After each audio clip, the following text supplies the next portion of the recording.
Okay. I am going to tell you a little story because I need to get this off my chest, right? I need to get this off my chest because I've been dealing with it for about a week. That I'm going to leave the company name out because I'm not trying to get a bad rep with anybody and I'm not trying to throw anybody under the bus. Just picture company A, right? I am trying to buy something for personal reasons with company A. I go to confirm, I go to the checkout, put on my card information, all that good stuff, and I go to pay now. The system crashes. They say that we can't process this order right now. Please try again soon. I'm like, this happens from time to time. I go to do it again. And then it doesn't go through again. Later down the road, I come to find out that one of my purchases did go through. And the second one was still charged to my account. But in my order history, there's only one item that I quote unquote ordered. But in my bank statement, I am charged twice. And I just got off the phone with my bank to finally just like, hey, listen, I tried to talk to the company. They're incompetent. I can't get through to them. Can you help me out here? And the nice lady with the bank was like, no worries. We'll get this figured out. Do you have this information, that information? I provided her the necessary information. And let me tell you, made me feel good. I feel confident that I'll get my money back. It's going to take some time. It could take up to 90 days. But I have a temporary credit for the money that I was double charged for. And you know what? Now we can move on a little bit because they're going to take control. They're going to reach out to the merchant. And now it's all in their control. Hopefully it can get resolved and company A can get a big fat fist shoved right up their keister. Right up the keister. But I just had to get that really quickly off my chest, guys. That's been really friggin' bothering me. But anyways, how are you doing today? Hopefully you're having a fantastic day. Hopefully you had a fantastic week leading up to today being Friday and the weekend. The weather has been very, very fall-y. Like, it was like warm and hot last week, and then there was a couple days where it's freezing cold. But overall, it's been very nice, very fall, autumny weather. Hopefully the weather stays like this all throughout the weekend. We have so much to talk about in today's episode. We will be discussing all four Boston sports teams in today's episode. I have 38 minutes before the shop opens up. So I want this episode to be not condensed, but I want it to be concise, informative, discussion-based, and just make sure we check all the boxes here because we're going to talk about the Celtics. We're going to talk about the Bruins. We're going to talk about Red Sox Game 6 tonight in Houston. We're going to talk about just a little bit Braves and Dodgers series. Obviously, I feel like we should just touch upon that once more. Patriots, Jets. We're going to make our way around the NFL league predicting scores as we always do. So without further ado, let's dive right into it. But just before we do, let me just remind you to please reach out to me on social media at Murph's Cardtown with any thoughts, comments, questions, concerns, opinions, anything you want to discuss from today's episode. Reach out to me at social media at Murph's Cardtown, or if you're watching this video on YouTube, throw those down in the comments section below. So here we go. Celtics, the NBA's 75th anniversary team was announced, and 20 Celtics have made that roster. Now, obviously, there's players like Larry Bird on there, and there's players like Bob Cousy on there who are lifelong Celtics players. Then there's also Ray Allen, who spent a smidge of his career with the Celtics. So we're just going to go through everyone. As long as you played a season with the Celtics, you are on this, you're identified as a Celtics player, obviously.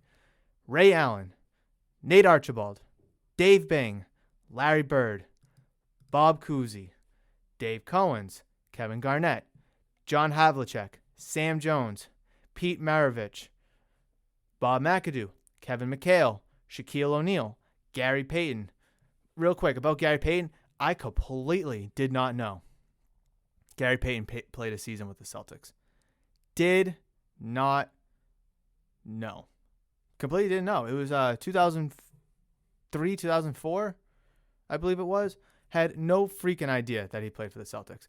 Anyways, Robert Parrish, Paul Pierce, Bill Russell, Bill Sharman, Bill Walton, Dominique Wilkins.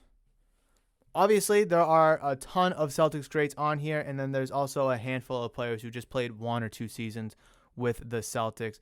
Wilkins, Walton, Shaq, Gary Payton, and others among them. But 20 players who have worn the green and white are on the 75th anniversary team for the NBA.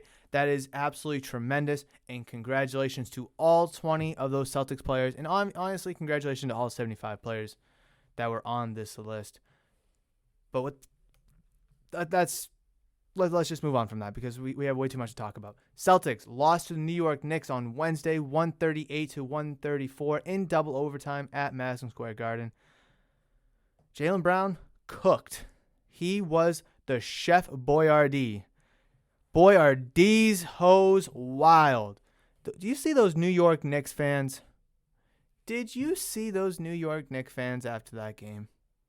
Celebrating, going wild, acting like they just won Game 7 of the NBA Finals. Now listen, it's nice to win Game 1. It's fantastic. Double overtime game against the Boston Celtics, your arch rivals. Sure, go crazy. But, oh my God, are they over the top? They went over the top. Tatum had a poor game. Jaylen Brown did go off.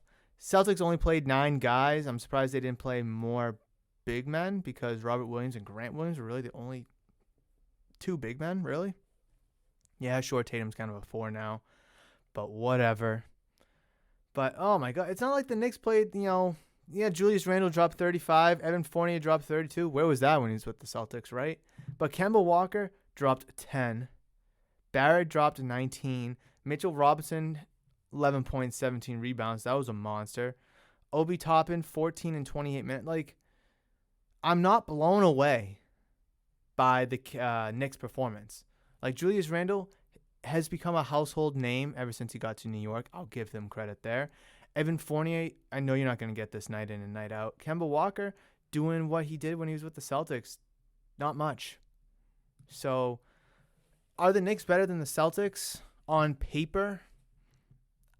I don't think. I honestly want to say that they're probably really close. Like, I'm going to give the edge to the Knicks just because of, what they were able to do last year and the potential that they have this year. So I'm going to give the slight edge to the Knicks just because the Celtics were just god-awful last year, and I think they'll be a little bit better this year. However, you guys are so goony. Those Knicks fans are so goony for acting the way they did. Go play the Lakers. Go play the Nets. You guys are going to get smoked by those teams. Go play the Bucks. You guys are going to get absolutely cooked. You play the Magic today. You play the Magic on Sunday.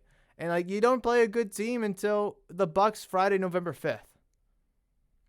So you could easily roll out to a really good record and everyone's going to think you're fantastic. But you have a home and home with the Magic, then the 76ers, then the Bulls, who are actually really good this year, the Pelicans, the Raptors, the Pacers, and then the Bucks. Oh my God, Knicks fans are going to be so annoying. And Knicks fans are one of the most toxic fan bases I know. Put it in no order: Yankees, Knicks, 76ers, Heat, Astros, Lakers fans. No order, but those are some of the most toxic fan bases out there. Now, yes, you could say Boston fans are also very toxic. But since I do align myself with a Boston fan, I don't see the toxicity.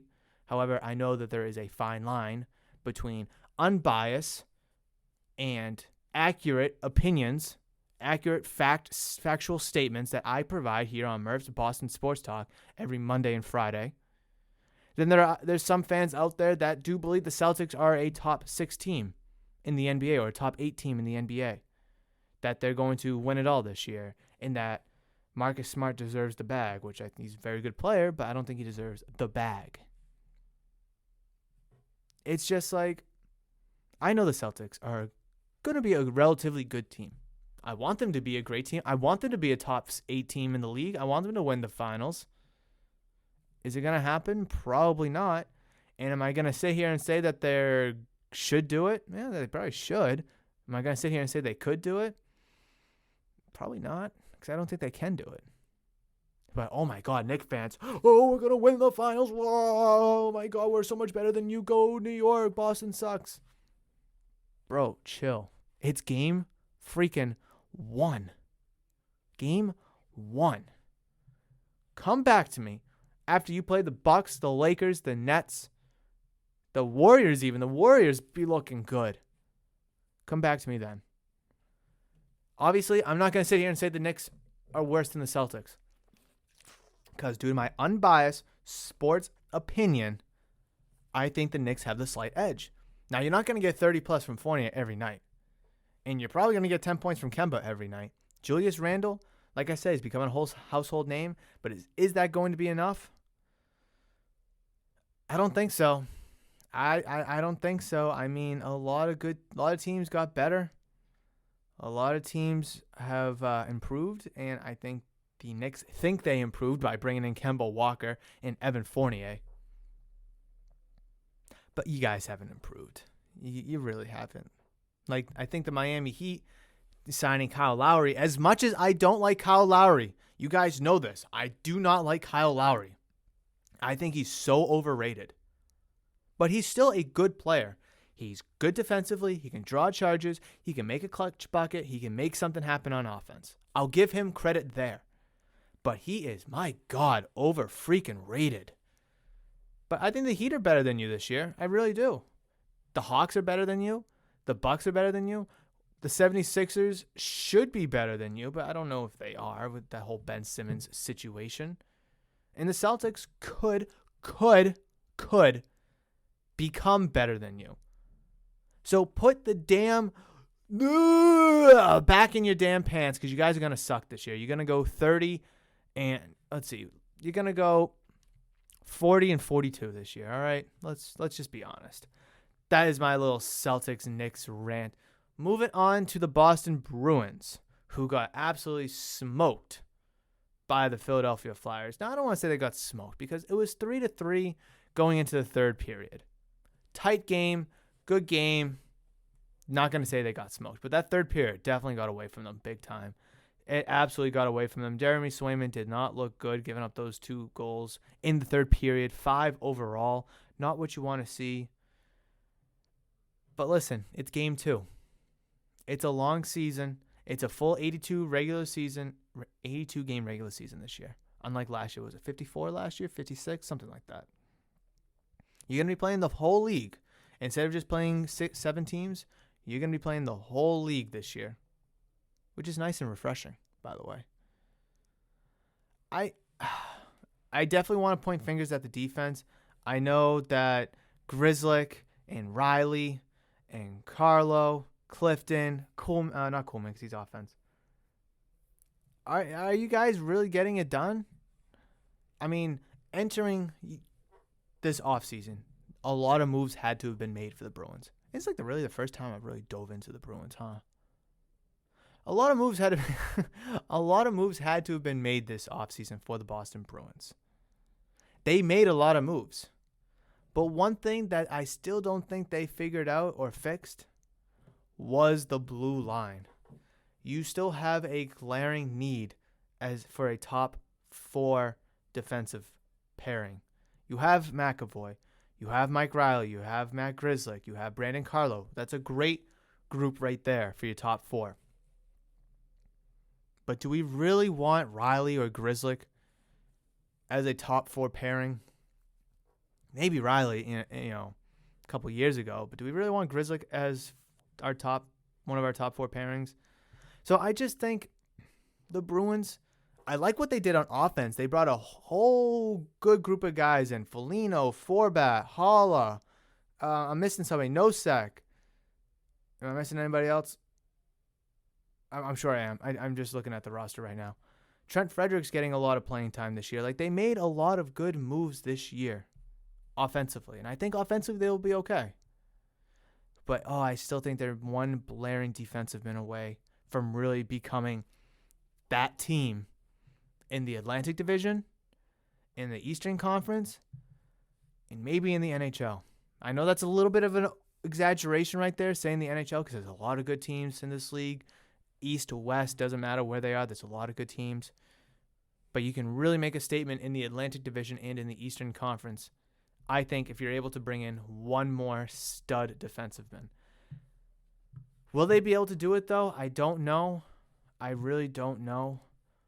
But looking ahead at the Bruins schedule, they have a chunk of games that they can rattle off some wins with. The Sabres today in Buffalo. San Jose Sharks coming to Boston on Sunday. The Panthers on Wednesday. Hurricanes on Thursday. Panthers again next Saturday on the 30th. November 4th, you're playing the Red Wings. So there's a good chunk of games right there. 6 games right there. You can easily win them all. You can go on like a 5-0-1 or, a 4-1-1 stretch.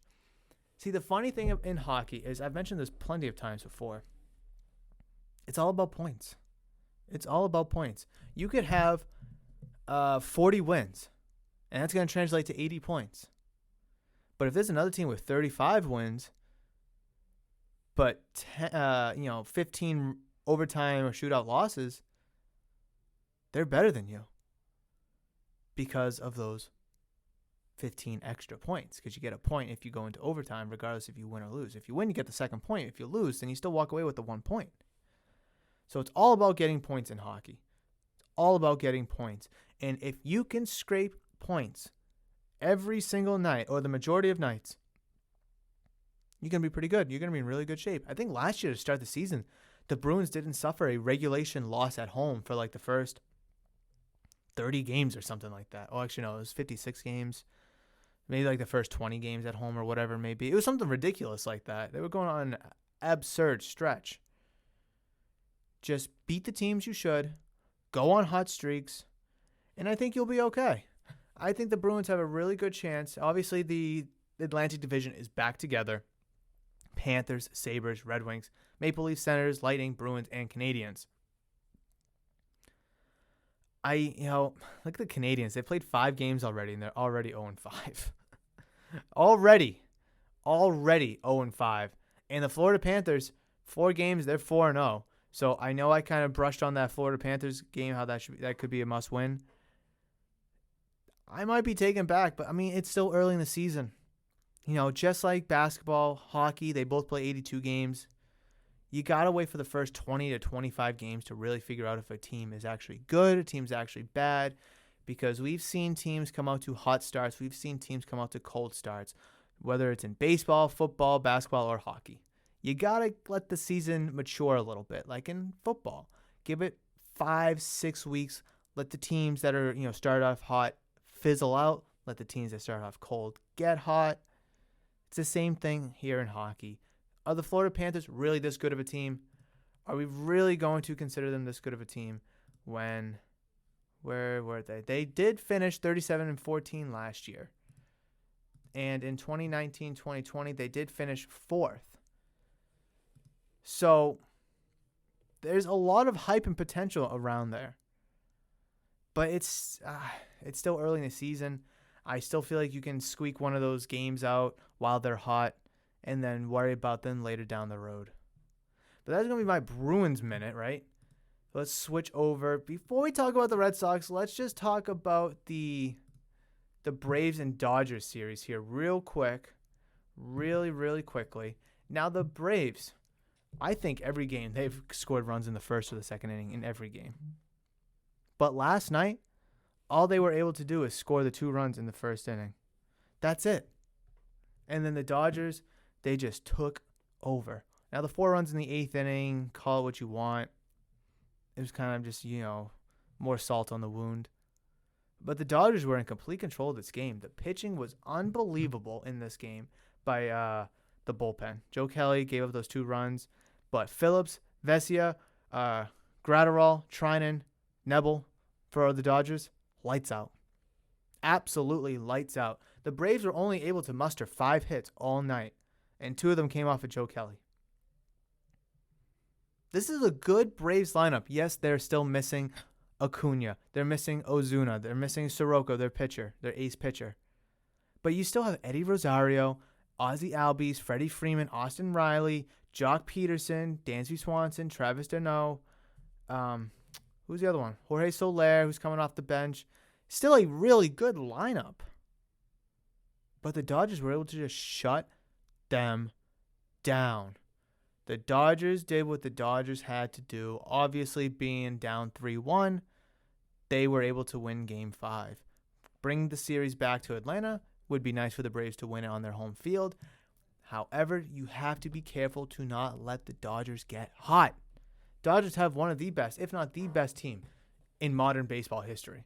Mookie Betts, Trey Turner, Corey Seager, Will Smith, Albert Pujols, Chris Taylor, who hit 3 home runs last night. Not a household name, but hit 3 home runs last night. Very versatile. Cody Bellinger. Am I missing anybody? That's just the lineup. What's his name? Oh, why can't I think? Max Muncy. You know, he's I believe he's injured right now. So this team is loaded. And then for pitchers, you got Scherzer. You have Kenley Jansen, Corey Knebel, Blake Trinan, Brusdar Graterol has really come on. They have David Price, who's kind of sucks now, but it is what it is.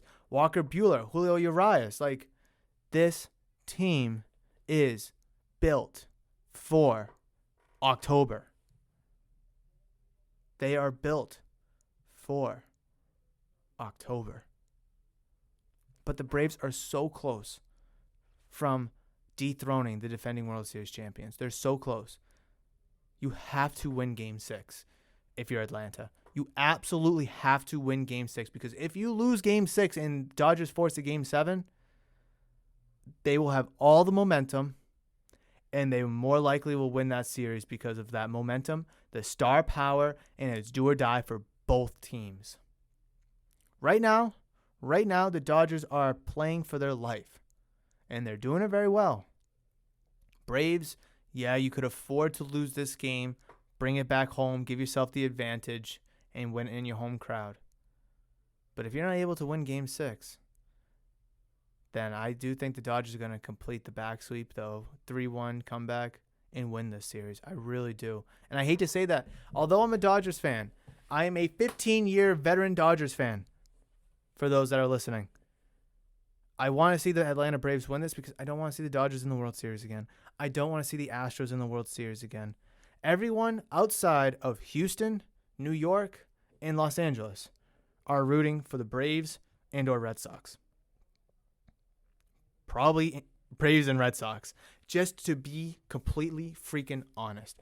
Nobody wants to see the Astros winning because of the whole cheating thing. People want to see the Astros disbanded. No one wants to see the Dodgers because of all this talent. They're just buying talent, which you can do in baseball.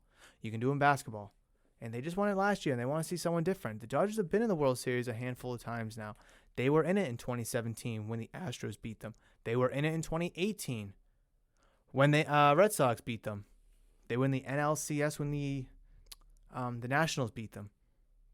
They won it last year. So it's like, God damn. Give us a variety. Like, the Astros and the Dodgers have been in the respective league championship series the past 5 years now. I don't know what the season finish was for the Dodgers in 2016. But come on. Give us some new blood. Something fresh.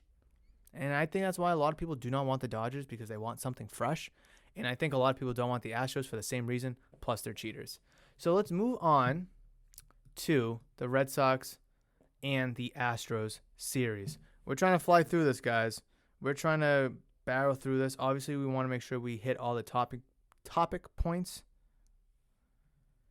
But we do have to make sure we take care of business during said talking points. So the Red Sox. Let me just say this before I go any further. The Red Sox have overachieved. This season, regardless if they win or lose tonight, has been a success. From outside looking in, it has been a success. Now, every single Boston sports fan has become accustomed to their team winning to some degree. Bruins are in the playoffs every year. The Celtics with their 17 championships. The Patriots over the last 2 decades. The Red Sox, these past 2 decades, winning 4 World Series, being in the playoffs supposedly every year. Boston has become accustomed to having great teams in the dance every single year. Last year, is kind of a mulligan year. This year, a lot of people had low expectations. The Vegas over-under was 80 and a half, 81 and a half, and they blew over that by 10 wins. No one expected them to make the playoffs after, the whole COVID thing, after they collapsed, after the trade deadline. And here they are. They were in the one-game play-in. They won. They beat the American League's number one seed in the Rays. They beat them. And they've been out to a 2-1 series lead over the Astros, but now have fallen to 3-2. The Red Sox have overachieved. Now, at one point in the regular season, maybe like May, June, they were on a 100-win pace, and they were one of the World Series favorites. That was back in May and June, before summer, before the dog days of August hit, before the All-Star, before the trade deadline, before the COVID outbreak, before the Red Sox collapsed. With all of that happen, and you were in a 2-1 series lead position. Now you're down 3-2, going to Houston for Game 6. No matter what happens, you could win the rest of the series and then lose in the World Series. You could lose tonight. Doesn't matter. You could lose in Game 7. You could lose tomorrow. It does not matter what the formula is. You have overachieved from an outside perspective looking in. Now, obviously, from a Boston fan perspective, you could say that it's World Series or bust. They have not overachieved until they win it. Super Bowls, Stanley Cups, NBA Finals, World Series, or nothing. And honestly, if you want to have that opinion because you're a Boston fan and you expect that from your teams, I can understand why. And trust me, I want all those championships or nothing myself. But being an unbiased sports podcaster, having a platform where I speak my mind about the Boston sports, having to consider all the variables and all the factors to be a legitimate person in the Boston sports media world, you have to look at this season as an overachievement. Look at all the hurdles they went through. They were 10 games out of first place. They were out of the wild card picture. They were in the wild card picture. There was a 4-way tie for the wild card. They got a spot. They played in the wild card. They beat the Yankees, who probably a lot of people had winning against the Red Sox, regardless of the game being at Fenway. Then they go up against the American League's best team in the Tampa Bay Rays in a best of 5, the defending American League champions, for all that matter, and they beat them in 4 games. By the way, they backswept them because they lost the first game, and then they won the next 3. And now you play Houston, one of the American League's best teams as well. You lose the first one, you tie the second one, you go up 2-1, and now you're down 3-2. With all things considered, this team has overachieved, and if you can't see that, you are blind. Look at that pitching rotation. The biggest question coming into this year was the pitching staff as a whole. You didn't know what you were going to get from Eduardo Rodriguez coming back from his COVID situation in his heart. You had no idea what you were going to get. Chris Sale wasn't going to be back until the end of summer. And at that point, you still didn't even know what you're going to get. We still don't even know what we're going to get from Chris Sale.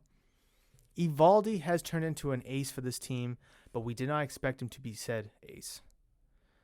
Garrett Richards, people didn't like. Martin Perez, people didn't like. Tanner Houck, wasn't really onto the scene just yet. So the starting rotation has been, they've been what they've been.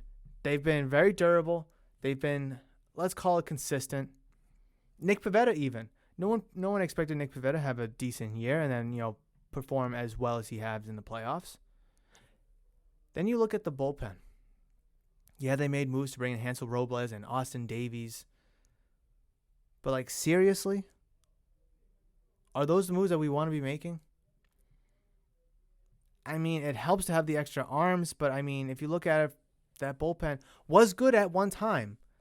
I even mentioned on this podcast, I think in May or June, that this bullpen could become a weapon. And they're slowly convincing me that they are. Well, that has vastly vanished. I'll tell you that has vastly vanished.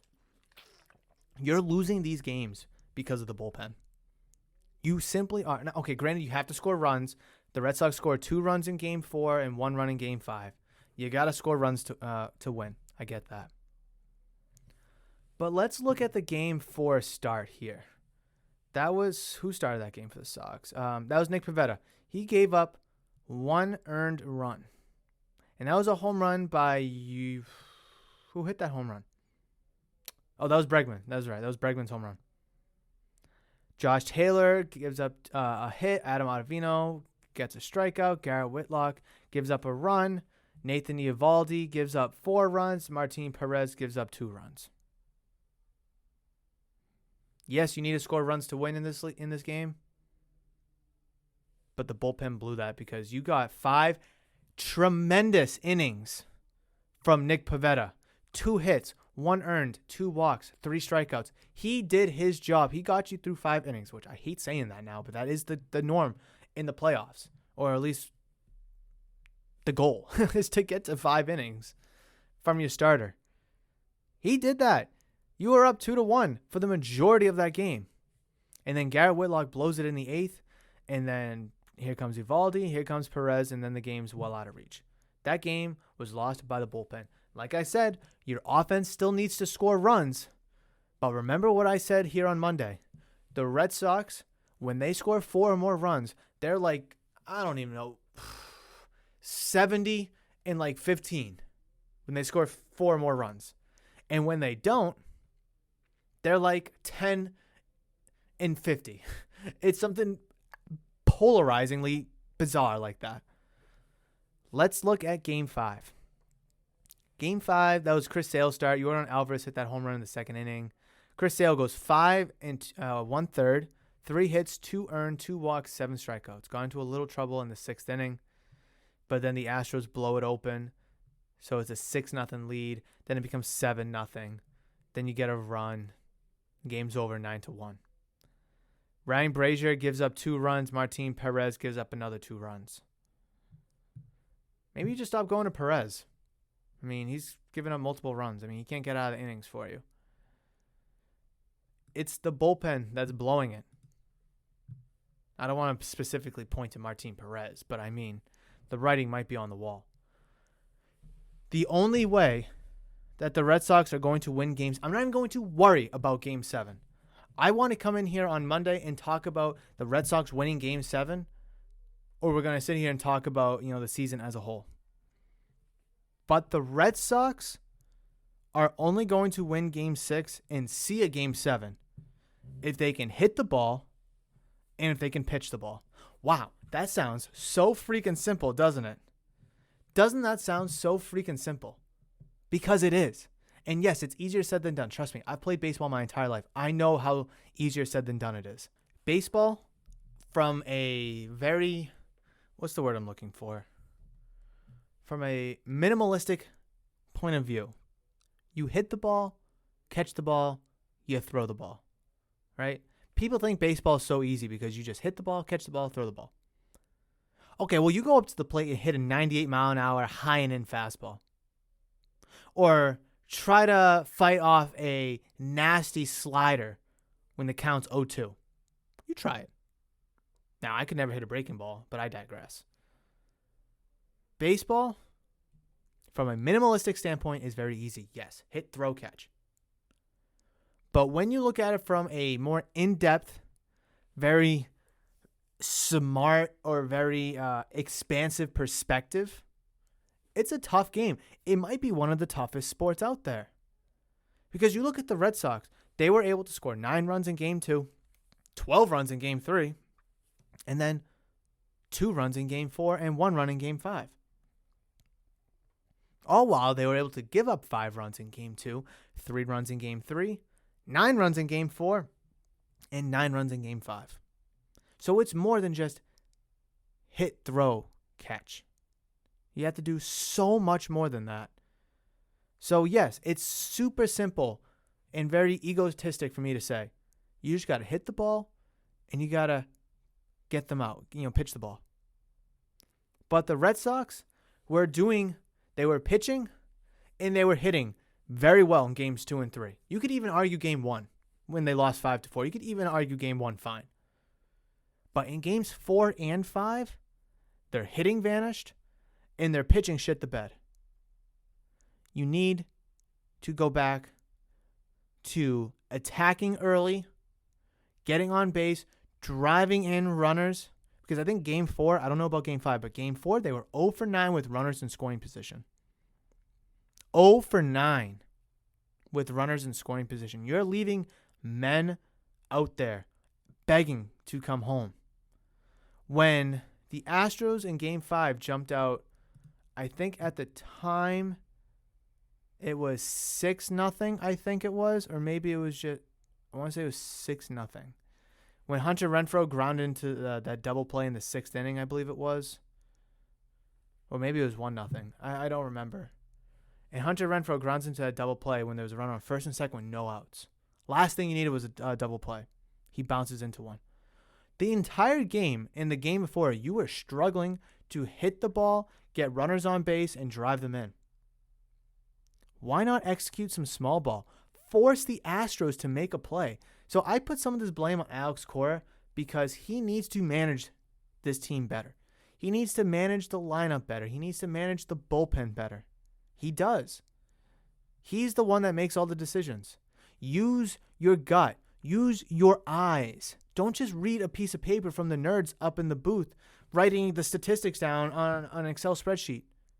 If you think Chris Sale, or I guess because he started Game 5, let's go Game 6. If you think Eovaldi can strike out Altuve with the bases loaded in the bottom of the 2nd inning, then you have him do it. But just because Ryan Brazier has a better ERA and has a better out percentage than Eovaldi against Altuve does not mean you bring in Ryan Brazier. You leave Eovaldi in there because you know that Eovaldi is the better pitcher and you know he has the stuff to do it. Just because Ryan Brazier has had maybe a little bit more success in some chances against Altuve doesn't mean you bail on Eovaldi early. Eovaldi might be the reason why you win this game. A lot, or I'd probably say the season because it's Game 6 and you're down 3-2. This season is coming down. I don't want to put all the pressure on Nathan Eovaldi because that's very, very unfair. But a big chunk of this season is coming down to Eovaldi because if he's pitched well like he has all postseason, the Red Sox will be in a good position to win. Then the other chunk of, the fate of the universe coming down to the Red Sox winning is their batters. You got to hit the ball. You got to get guys on base. Play small ball. Yeah, Kike was very hot, but he's cooled down. So if you get Schwarber on second base with a leadoff double, bunt him over to third. What's wrong with that? I honestly believe that Devers or Bogarts will be able to drive them in with 1 out or maybe 2 outs if, Devers isn't able to do it. Get the guy over to third. Make the Astros make a play. Have Bregman actually come in, barehand the bunt, and throw it to first. He might throw it away. He might miss the ball. Now you have first and third no outs. Or now you got the ball halfway up the right field line. Force the Astros to make a play because these past 2 games, the Astros have become very, very comfortable. Throughout this entire series, when the series first started, I mentioned the Red Sox need to split the series in Houston, bringing home field back to Boston. They did that. They win Game 3, and then they lose 4 and 5. You lost 2 of 3. And I said that if you lose 2 of 3 to this Astros team and go back to Houston down 3-2, you will lose this series. And I still believe in that. I really do. But the fact of the matter is they're Game 6 in Houston tonight, and the Red Sox season is on the line. Now, if they went to Houston up 3-2, I'd feel confident that they could win 1 of them. But now that they have to win 2 of them, I do not know how I feel. So, with the fact is them losing 2 of 3 in Boston, they are now down 3-2. Do I think they can win this series? Yes, I still do. Do I think that they will? I don't. I have to be consistent. I don't. But listen, I'm not even focused about Game 7. It's all about Game 6 right now because if you don't win Game 6, you don't see Game 7, so it doesn't even matter. So my 3 keys to this game is going to be very simple. You might laugh about it, but it's super simple. Jump on Luis Garcia early. the starting pitcher for the Astros. Jump on him early. Get him knocked out of the game early like you did in Game 2. Okay? Once Evaldi, because I have confidence and faith in Evaldi's going to pitch well. So once Evaldi comes out of the game, whenever he does, the bullpen needs to step up. They need to pitch right. Manage that bullpen to a T better. Don't have Ottavino come in just to get one out to get out of the inning. Because I'd rather see him 7th, 8th, and 9th inning. I do. I mean, he's still a good pitcher. Yeah, you got to use all of your weapons and all of your tactics in key spots in the 5th and the 6th innings. I get that. But just manage the bullpen a little bit better, because right now what you're doing is not working, Alex Cora. It's not working. So manage the bullpen better / the bullpen needs to be better. And number 3, win. That's it. Just win the damn game. I don't care how you do it. I don't care what it looks like. Just win the damn game, and let's force a Game 7. That's all I have to say about the Red Sox. I know talking on and on about it, but I mean, here we are, down 3-2 Houston. So just a quick recap. Red Sox at Houston to play the Astros tonight. First pitch, 8:08 down in Houston, Texas at Minute Maid Park. The Astros do have a commanding 3-2 lead over the Boston Red Sox entering Game 6, with both remaining Game 6 and 7 down in Houston for the remainder of the series. Oh, it's going to be a good one. It's going to be a good one. I hope so. I mean, I gave you my keys. I gave you my thoughts. So let's just hope that the Red Sox can get it done. But let's switch over to the Patriots. I am trying to adjust myself in my chair. Give me a second. Here we go. Fix the mic. All right. Patriots, they got to win. All right. Have a good day. Just kidding, guys. But the Patriots do need to win this game. They're playing the Jets. Come on. Do you want me to give you keys to the game? Do you want me to break this game down? It's the freaking Jets. Where they play, they win against the Titans. Did they almost come back and beat the Falcons? Sure. Are they looking better? Maybe. It's still the New York freaking Jets. Beat them. You're 2-4. If you lose this game, you can the season goodbye. And I will lose so much respect for you. Win this game, and let's talk about the Chargers matchup next week. I'm not going to go too much into it, guys, and I don't think I should. So let's just jump to the NFL. Let's just jump to Week 7 right here. Okay? The Browns defeated the Broncos 17-14 last night on Thursday Night Football. Case Keenum brings the Browns to victory. Out of all people. Brings the Browns to victory. It wasn't a good-looking day for the Browns. I mean, a lot of players were out. D'Ernest Johnson was the main running back for the Browns, and he went off. 22 carries, 146 yards, and a touchdown. He balled out. Jarvis Landry didn't look good, hobbled off the field late. Odell didn't look good. It was just a tough day for the Browns, but they were still able to get the win, and that's all that matters. Going to Sunday's slate. Chiefs visit the Titans.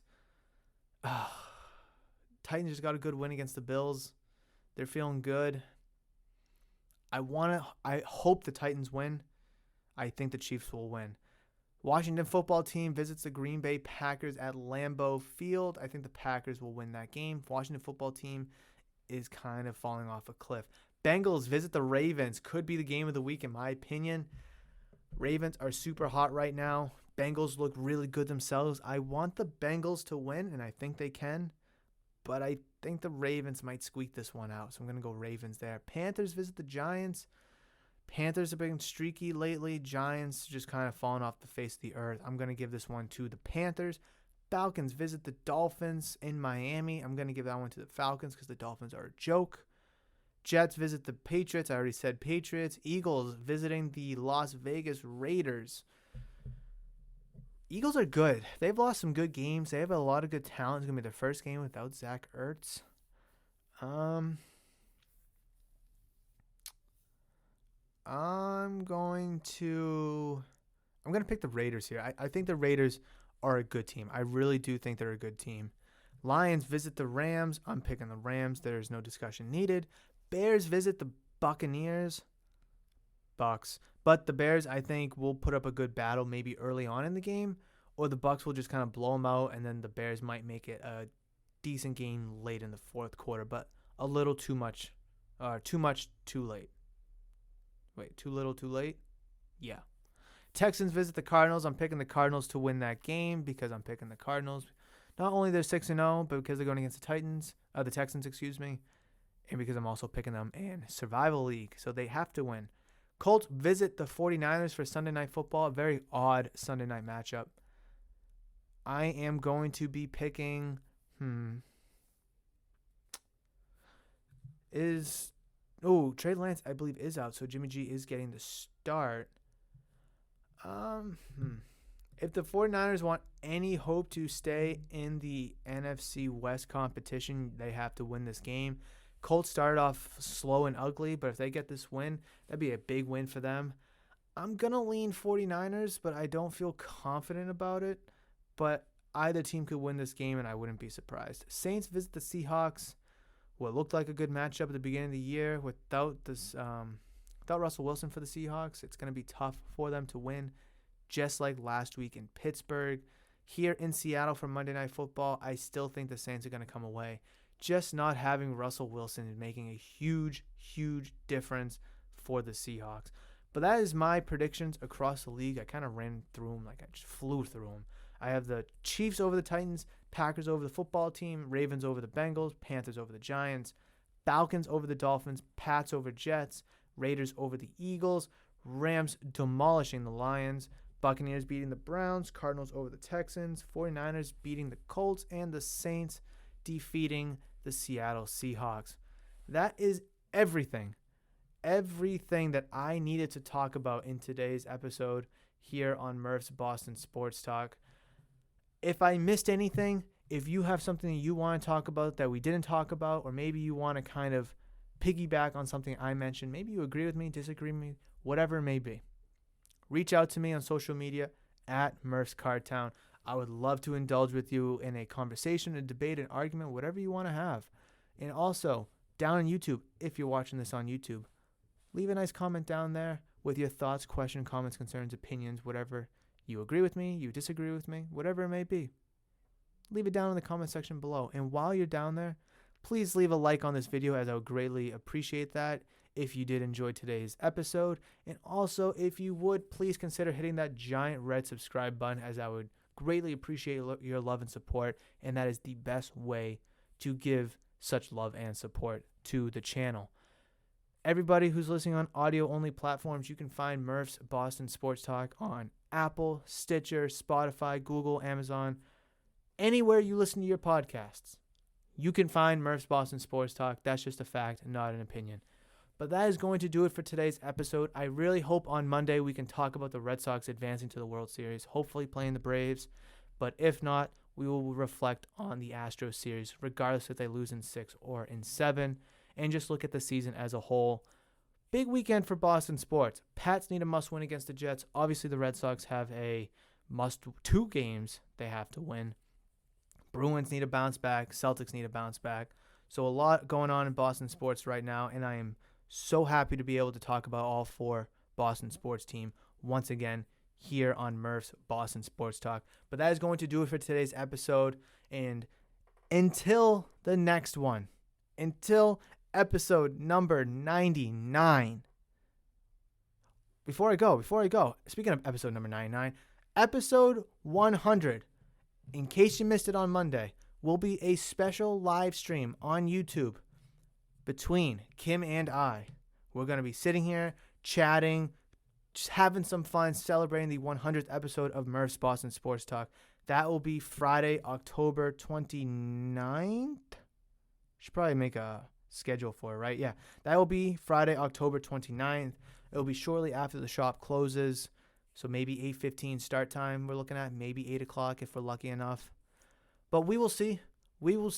But yes, hopefully when I come back here on Monday for episode number 99, we have a lot of good stuff to talk about in Boston sports. But until now and then, we don't know. We'll just have to wait to see how the weekend plays out for our Boston sports teams. But until the next one, between now and then, I hope you have a fantastic day and a fantastic weekend. Go Sox, go Pats, go Celtics, and go Bruins. And I will catch you guys in the next one. But between now and then, you guys know that I love you, and I will always, always, always see you.